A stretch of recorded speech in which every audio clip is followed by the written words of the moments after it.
Thank you mamma. Thank you.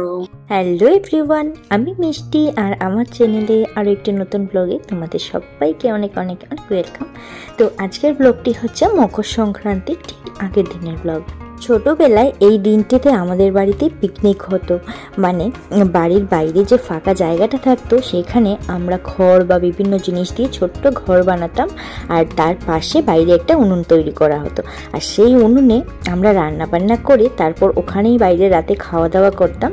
আর তারপর যেই ছেলেরা থাকতো, ছেলে মানুষরা ওই ঘরটাতেই ঘুমাতো ওই দিন রাতটা, আর আমরা যারা মানে ফিমেল আমরা আছি সবাই ঘরে ঘুমাতাম। আর পরদিন সকালে উঠে চান টান করে ওই ঘরে আমরা আগুন ধরিয়ে দিতাম ঘরটা জ্বালানোর জন্য, আর তখন মানে বেশ আগুনের পাশে দাঁড়াতাম, আগুন পোহাতাম। তো এই জিনিসটা আমাদের বাড়িতে নিয়ম ছিল। যবে বড় হয়েছি তখন থেকে আর এইসব নিয়ম কোথায়, মানে অনেক দিন হয়ে গেল, অনেক বছর হয়ে গেল এই নিয়মগুলোর সাথে আমরা একদমই টাচে নেই। তো প্রত্যেক বছর পৌষ সংক্রান্তিতে এই দিনটি আসলেই কিন্তু ছোটোবেলার কথা মনে পড়ে যায়। তো পুরোটা না পেলেও কিছুটা আনন্দ নেওয়ার জন্য আমি বাড়িতেই টুকটাক আয়োজন করে থাকি। তো এই বছর আমি এই জিনিসটাই করেছি। এখন সন্ধেবেলা, আর আমার হাজব্যান্ড পিঠে খেতে ভীষণ ভালোবাসে আর আমিও ভীষণ ভালোবাসি, তো তাই জন্যই আজকে কিছু স্পেশাল বানানোর প্ল্যান করেছি। প্রথমে আমি মোমো বানিয়ে নিয়েছি, আর এটা কিন্তু একদমই আটার তৈরি মোমো, মানে যে আটাটা দিয়ে আমরা রুটি খেয়ে থাকি সেই আটার মোমো। আর আটার মোমো যেহেতু হেলদি তাই জন্য বাড়িতেই বানিয়েছি।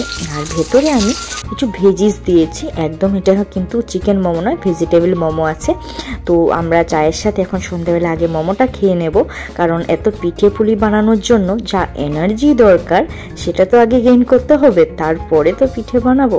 তো আগে মোমো আর চা খেয়ে নেব, তারপরে ইনস্ট্যান্ট এনার্জি নিয়ে আমি লেগে পড়েছি এখন পিঠে বানানোর জন্য। তো দেখো এইখানে কিন্তু আমি সন্ধ্যেবেলায় যখন মোমো তৈরি করেছিলাম তার ঠিক আগ মুহূর্তে আমি কিন্তু এই ব্যাটারটা তৈরি করে রেখেছিলাম। আর এই ব্যাটারটাতে আমি দিয়েছি 1/2 লিটার মতো দুধ, আর দুধের মধ্যে সুজি আর চালের গুঁড়ো ভিজিয়ে রেখেছিলাম। তো সেটা ভালো করে ভিজে গেছে। আর এখন আমি একটু ময়দা মিক্স করে নিচ্ছি, মানে সামান্য পরিমাণ ময়দা দিয়েছি, বেশি ময়দা মিক্স করিনি, বেশিরভাগটাই সুজি আর চালের গুঁড়ো আছে। তো ভালো করে ময়দাটাকে মিক্স করে নিয়েছি। আর গুড়টাও কিন্তু আমি সেই সময় দিয়ে দিয়েছিলাম যখন আমি দুধটা ভিজিয়েছিলাম। তো এখন আমি পুরো একটা গোটা নারকেল কোড়ানো দিয়ে দেবো এটাতে, কারণ নারকেল কোড়া না দিলে মালপোয়ার সেই টেস্টটাই আসবে না, মানে সেটা আমি মনে করি। আর মালপোয়াতে নারকেল কোড়াটা আমি ব্যক্তিগতভাবে ভীষণ পছন্দ করি, জানি না কার কেমন কি পছন্দ। তো সব কিছু রেডি করে আমি এবার মালপোয়া ভাজতে শুরু করে দিয়েছি, কারণ পিঠে পুলি একটু তাড়াতাড়ি করব, তারপর গরম গরম খাবো, ওয়েট হচ্ছে না, তো সেই কারণে। আর এখানে দেখো আমার 10-12টা মতো মালপোয়া ভাজাও হয়ে গেছে, খুবই সুন্দর কালার হয়েছে। আমার তো দেখে এক্ষুনি জিভে জল আসছে, মানে তাড়াতাড়ি খেয়ে নেবো সেটাই আর কি। এইবার একটা মালপোয়া কড়াইতে দিয়ে আমি তোমাদের একটুখানি দেখাই। দেখো ওফ কি সুন্দর লাগছে। আর এই কড়াইটা না আমার মা আমার জন্য পাঠিয়েছিল, প্রায় 3 বছর হতে চললো। আমাদের বাড়িতেই এরকম লোহার ছোট্ট কড়াইতেই মালপোয়া পাটিসাপটা এগুলো বানানো হয়ে থাকে। তো এই কড়াইটায় মালপোয়ার শেপটা খুবই সুন্দর আসে, গোল, একদমই গোল হয়। তো সেই কারণে এই কড়াইটাই আমাদের বাড়িতে পিঠে পুলি বানানোর জন্য ইউজ করা হয়। যদিও আমি এই কড়াইটাতে বিভিন্ন রকমের জিনিস রান্না করে থাকি, কারণ আমার এই কড়াইটা এত পছন্দ যে পিঠে পুলি ছাড়াও অনেক কিছুই আমি এটাতে বানিয়ে থাকি। তোমরা আমাদের অনেক ভিডিওতে দেখতে পাবে যে আমি এটা বিভিন্ন মাল্টিপারপাস ইউজ করে থাকি। আর এত ঠান্ডা লেগেছে কি বলবো, আমি পুরো ব্ল্যাঙ্কেট গায়ে দিয়ে নিয়েছি, ভীষণ ঠান্ডা পড়েছে এই দিকটায়, মানে নিউটাউনের সাইডটা যেহেতু একটু ফাঁকা সাইড, অনেক ঠান্ডা পড়েছে। আর আমার বেঙ্গকে দেখতে পাচ্ছ, ও ঠিক বুঝে গেছে যে বাড়িতে কিছু একটা টেস্টি খাওয়ার রান্না করা হচ্ছে, আর সেই কারণে ও রান্নাঘর থেকে একদমই বেরোতে চাইছে না, একদম রিস্ক নিতে চাইছে না। আর মালপোয়াটা দেখো জাস্ট কি সুন্দর হয়েছে, একদম গরম গরম ভেজে নিয়েছি, এবার রেখে দেবো। তো এইটুখানি আমি এখন ভাজলাম, এখন গ্যাসটা বন্ধ করে দেবো, টুকটাক খাওয়া দাওয়া করে নেব, কারণ তারপর একটু রেস্ট নিয়ে আরও মালপোয়া তৈরি করব। আর বিঙ্গো দেখো এখানে ওকে মালপোয়া দেওয়ার জন্য আমাকে রিকোয়েস্ট করছে যে একটা দাও একটা দাও, ওরা তো বলতে পারে না, ও জাস্ট ইশারায় আমাকে এটাই বোঝাচ্ছে যে ওকে একটা মালপোয়া দেওয়ার জন্য। দেখো হাত ধরে আমাকে টানছে যে একটা মালপোয়া যেন ওকে দিই, একটু আদরও খাচ্ছে। তো আমি গরম বলে ওকে দিচ্ছি না, একটুখানি ঠান্ডা হলে তবেই দেবো। আর ওরা কিন্তু মিষ্টি খেতে ভীষণ ভালোবাসে। আর আমার জেমস ঘুমিয়ে পড়েছে, জেমস যদি জেগে থাকতো তাহলে ও আসতো, এসে আমার কোলে উঠে পড়তো পিঠে বানানো বানানো দেখার জন্য। আর এখানে আমি কিন্তু দুটো দুটো করে মালপোয়া ভাজছি, কারণ এত সময় কে দাঁড়িয়ে থাকবে। তো এই কটা ভেজে আমি এবার গ্যাসটা অফ করে দেবো, আর কিছুক্ষণ মানে একটু মালপোয়াটার পর খেয়ে নেবো, আর 2-4 জনকে দেওয়ার আছে। তো দিয়ে তারপর রাতে ডিনারটা রেডি করে তারপর আবার বসবো বাকি পিঠেগুলো বানানোর জন্য। তোমরা হয়তো ভাবছো যে আমরা 2 জন লোক আর এতগুলো মালপোয়ার ব্যাটার আমি কেন তৈরি করেছি। তো পিঠেটা না দেখবে যেই দিনকে রান্না হয় মানে বানানো হয় সেই দিন খেতে ভালো লাগে না, পরে যখন ঠান্ডা হয়ে যায় বা বাসি হয়ে যায় তখন 2-3 দিন ধরে বেশ খেতে ভালো লাগে। আর তাই জন্যই আমি একটু বেশি করে বানিয়ে রেখেছি। আর এখানে দেখতে পাচ্ছ আমি মটন কষিয়ে নিয়েছি, যেহেতু পিকনিকের দিন আমাদের বাড়িতে ছোটোবেলা থেকেই মাটন চিকেন যেটাই হোক মানে মাংসটা খাওয়া হতো, তো এই জিনিসটার জন্যই আমি একটু মাটন কষিয়ে নিয়েছি। তো খাওয়া দাওয়া কমপ্লিট হয়ে গেছে, জেমসকে ঘুম থেকে তুলে ওর পাপা ওকে খাইয়ে দিয়েছে, আর আমি আবারও বসে পড়েছি। কিন্তু এবার দুটো নয়, এবার আমি 3-3টে মালপোয়া একসাথে ভাজছি, মানে একটা হয়ে গেলে সেটাকে সাইড করে দিচ্ছি আর একটা দিয়ে দিচ্ছি, এরকম করে করে 3টে একসাথে করে তারপর 3টেকে ভালো করে ভেজে নিচ্ছি যাতে টাইমটা একটু সেভ হয়ে যায়। তবুও এখন রাত প্রায় 2:30-এর উপরে বেজে গেছে, যেহেতু সন্ধেবেলায় মালপো টালপো বানিয়ে তারপর ডিনারটাকেও আমাকে তৈরি করতে হয়েছে, তো তাই জন্য অনেক লেট হয়ে গেছে। তো ইচ্ছে আছে আর একটা পিঠে বানাবো, কিন্তু সেটা মনে হচ্ছে না হবে। দেবরাজ বারবার এসে বলছে যে চলো চলো চলো এবার ঘুমিয়ে পড়ো, যতটা হয়েছে থাক, বাকিটা কালকে সকালে করবে। এমনি এখন ঠান্ডা আছে, কোনো কিছু খারাপ হবে না। তবুও আমি ওই পিঠেটা শিরা দিয়ে বানাবো, আর তাই জন্য পাশে যে সসপ্যানটা দেখতে পাচ্ছ সেখানে কিন্তু আমি শিরাটা রেডি করেই রেখেছি। যদি আজকে রাতে না বানাতে পারি তাহলে কালকে সকাল সকাল উঠে বানিয়ে নেব। তো আমাদের বাড়িতে সবাই মোটামুটি পিঠে খেতে ভালোবাসে, অত বেশি কেউ পছন্দ করে না। শুধু 2 জন ব্যক্তি আছেন যারা পিঠে খেতে ভীষণ ভালোবাসে, সেই 2 জন ব্যক্তি হলেন আমার বাবা আর আমার কাকু। ওরা 2 জন না পিঠে খেতে এত ভালোবাসে, তো আমি যখনই পিঠে বানাই মনে হয় ওরা থাকলে সত্যি খুব আনন্দ করে খেত। আর বাবার সাথে কথা হচ্ছিল গতকালকে, বাবা বলছিল যে সময় থাকলে চলে আসতাম তোর ওখানে, কিন্তু টাইম নেই, তাই জন্য আসা হয়নি। আর আমারও ভালো লাগছে না। দেখবে বাড়িতে যদি বেশি লোকজন থাকে তাহলে কিন্তু অনেক পিঠে পুলি বানিয়ে খেতেও বেশ ভালো লাগে, আর না হলে বেশি কিছু বানাতে ইচ্ছে হয় না। আমি শুধু দেবরাজের জন্য এইটুখানি বানাচ্ছি, ও পিঠে খেতে ভালোবাসে আর ওর জন্য এইগুলো বানানো।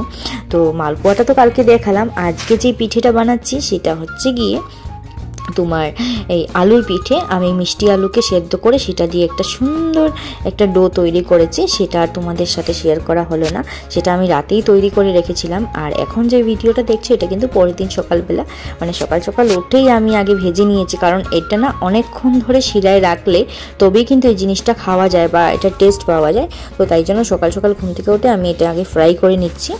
তো দেখো কত সুন্দর সুন্দর গোল্ডেন ব্রাউন হয়ে গেছে, এবার আমি শিরায় ছেড়ে দেবো। আর অনেকগুলো আমি ভেজেও নিয়েছি, যেগুলো শিরায় দেখতে পাচ্ছ। তো শিরাটা তো তোমাদের বললাম কালকে চিনি দিয়ে তৈরি করে রেখেছিলাম, তাই জন্য আর কোনো কালার দেইনি, মানে কালার খাওয়াটা আমি একটু পছন্দ করি না অত বেশি, তো আমি একদমই কালার দেইনি, ন্যাচারাল যে চিনির কালারটা হয় সেটাই আছে আর কি। আর কিছু এলাচ দিয়ে দিয়েছিলাম, এলাচের ফ্লেভারটা বেশ ভালো লাগে খেতে। তো খুব সুন্দর হয়েছে দেখতে, খেতে জানি না কেমন হবে, কিছুক্ষণ ধরে একটু ভিজুক, তারপর আমি দেবরাজকে বলবো খেতে, আর রিভিউ তোমাদের সাথে শেয়ার করা হবে। তো এবার দেবরাজকে আমি পিঠেগুলো দিতে যাব, কারণ ও জানে না এই পিঠেটা আমি বানিয়েছি, এটা চুপি চুপি বানিয়েছি, আর মালপোয়াটা বানিয়েছি ও জানে। তো ও কদিন ধরে বেশ বলছিল যে আমি আলুর পিঠে খাবো, আলুর পিঠে খাবো। তাই আমি বললাম যে না, এই বছর আর আলুর পিঠে বানাতে পারবো না, আমার ভালো লাগছে না, শুধু মালপোয়া খাও। তো সেই সারপ্রাইজটা ওকে এখন দেবো, আর তাই জন্য চলে এসেছি। এসে দেখি ও ব্যাস মোবাইল নিয়ে ঘাটাঘাটি করছে। তো আমি ওকে বললাম যে তুমি কি করছো? ও বলছে কেন, আমি তো মোবাইল নিয়ে বসে আছি, কেন কি হয়েছে?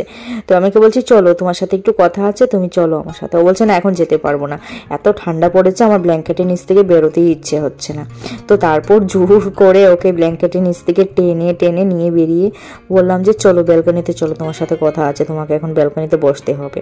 আর ওর একটা বাজে অভ্যেস আছে, সকালবেলা ঘুম থেকে উঠে ঠান্ডার ড্রেস পরবে না, না পরে ও ব্ল্যাঙ্কেটের তলায় বসে থাকবে যতক্ষণ না রোদ উঠছে। কোনোদিন যদি বাইরে কাজ থাকে বেরিয়ে পড়ে তাহলে তো ঠিক আছে, নাহলে সকালবেলাটা ব্ল্যাঙ্কেটের নিচেই বসে থাকে। তো এখানে জেমসও চলে এসছে, ওর পাপাকে দেখে ও চলে এসছে যে এখানে মাম্মা পাপা কি করছে, কি কথা বলছে, আমাকে যেতে হবে। আর বাচ্চাদের তো এটা অভ্যেস থাকে। তো ও বসে পড়েছে এসে। তো আমি ওর সাথে একটু কথা বলছিলাম। আজকে ওর মেজাজটা বেশ ভালো আছে, ফুরফুরে মেজাজ, একদমই রাগ করছে না, হাসি খুশি। ও বুঝতে পারছে যে বাড়িতে কিছু একটা ব্যাপার হচ্ছে, তো সেটা বুঝে ও খুব হাসি খুশি। আর দেখতে পেয়েছে সকাল সকাল উঠে আমি কিছু একটা বানাচ্ছি রান্নাঘরে, ও গুড়গুড় করছিল আমার চারপাশে। তো তাই জন্য খুব খুশি। ওকে জিজ্ঞেস করলাম যে তুমি কিছু খাবে, তোমার জন্য কিছু বানাবো? আমাকে বলছে হ্যাঁ। তো আমি বললাম দাঁড়াও, আমি তোমার জন্য একটা জিনিস নিয়ে আসছি। তো এইবার যাবো দেবরাজকে পিঠেটা দেওয়ার জন্য। তো চলো তোমাদের সাথে শেয়ার করি সেই মুহূর্তটা। ও তো জানে মালপোয়া বানিয়েছি, সেটা কোনো ব্যাপার নয়, মালপোয়াটা আগে দিলাম। Wow, it's fine. Malpoa. Thanks for Mama. Thanks. Thank you, Mama. Thank you, Mama. Thank you. James খাবে? খাবে? জেমসের পছন্দ হয়েছে? একটা খাও, খাও, একটা খেয়ে নাও, এটা খেয়ে দেখাও। Bye. Cheers. Cheers.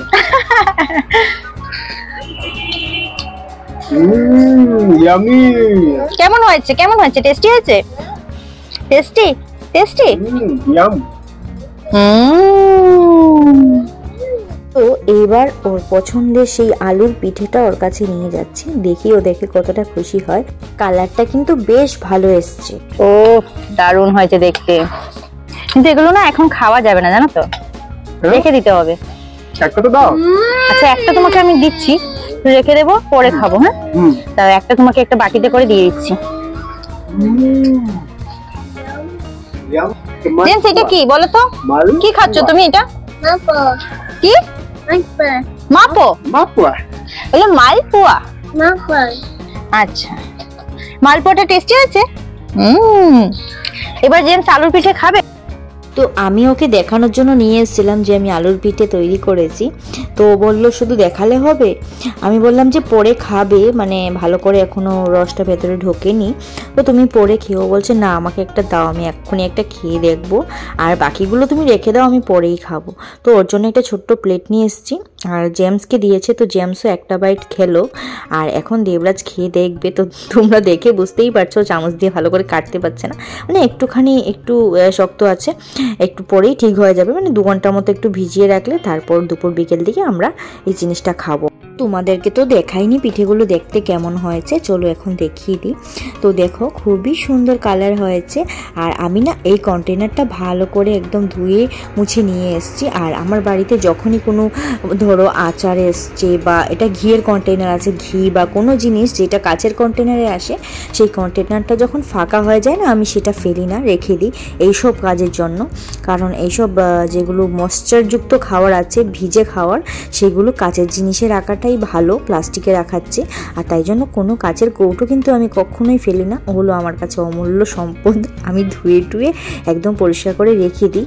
তো এইটা হচ্ছে কি অন্নপূর্ণা ঘিয়ের একটা কৌটো, যেটাতে আমি এখন এই রসমালাইগুলো রেখে দেবো, মানে সরি আলুর পিঠেগুলো তুলে রেখে দেবো, দেখতে রসমালাই মতো হয়েছে, রেখে দেবো। আর তার সাথে শিরাটা উপর দিকে ঢেলে দেবো, যাতে ভালো করে প্রত্যেকটা পিঠের মধ্যে শিরা ঢুকে যায়। কারণ এই সসপ্যানটাতে সব উপরে ভেসে আছে, তো সেটা আমার মনে হলো যে তার থেকে আমি এই কৌটোটাতে রাখি, আর 2-3 দিন যতদিন থাকবে এটাতেই থাকবে, একদম ঢাকা থাকবে, রাখতেও সুবিধে হবে। আর তাই জন্য আমি এই কৌটোটাতে ঢেলে রেখে দিয়েছি। আর এখন রসটা ঢেলে দেবো, ঢেলে দিয়ে কৌটোর মুখটা লাগিয়ে রেখে দেবো। তো এই বছরের আমাদের সংক্রান্তিতে এই দুটো পিঠেই বানানো হয়েছে, বেশি কিছু বানাইনি। আজকের ভিডিওটি এখানেই শেষ করলাম। ভিডিওটি ভালো লাগলে অবশ্যই কিন্তু চ্যানেলটিকে সাবস্ক্রাইব করে দিও, আর ভিডিওটিতে একটা লাইক করে দেবে, একটা সুন্দর কমেন্ট করে দেবে। আজকের জন্য এই পর্যন্তই, টাটা।